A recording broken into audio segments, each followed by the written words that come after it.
CTV's U.S. political analyst Eric Ham joins me now with more. Eric, quite a morning. What did you make of Defense Secretary Hegseth's briefing, I'll call it, admonishment of the media?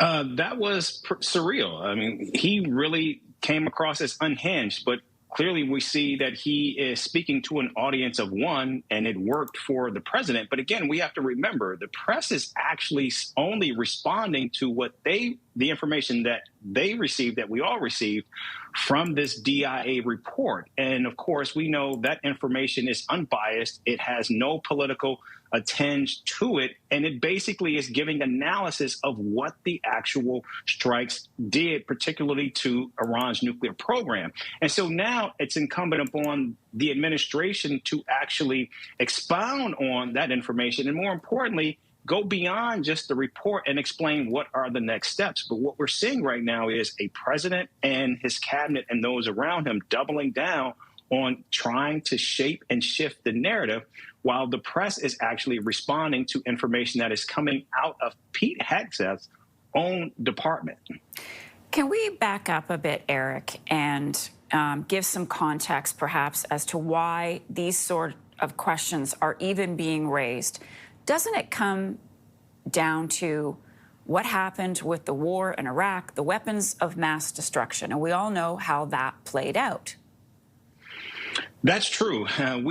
It's the information that we are seeing now. And you're right. We saw this in 2005 when there was intelligence. And then, of course, we heard from the politicians, and the two simply did not line up. And that's what we're seeing play out here today.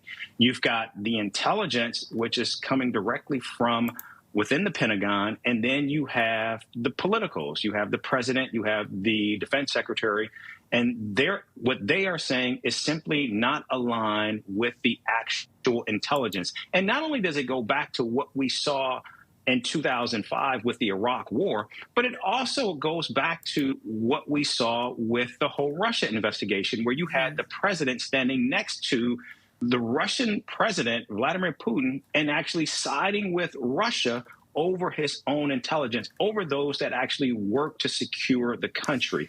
And I think we're seeing that once again. And the reporters themselves are only responding to the information coming from the report. So this is not about attacking the president.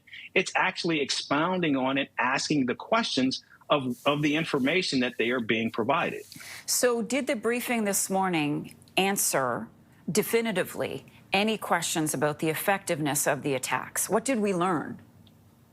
No, it did not. I think what we learned is that more information is needed, that there needs to be not only independent verification, which we're still waiting on, particularly from the IAEA, but also more information from the Pentagon. But now you have to question, what exactly does that mean? Because we're also learning that the FBI is now investigating the leak of this DIA report, and there's growing concern that we now see that you have the politicals, the defense secretary, and even Marco Rubio, who all said that this was a smear campaign against the president to try to make him look bad.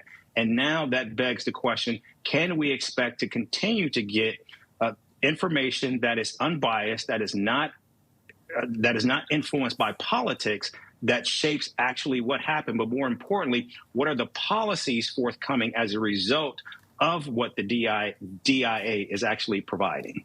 Eric Ham for us this morning. Eric, thank you.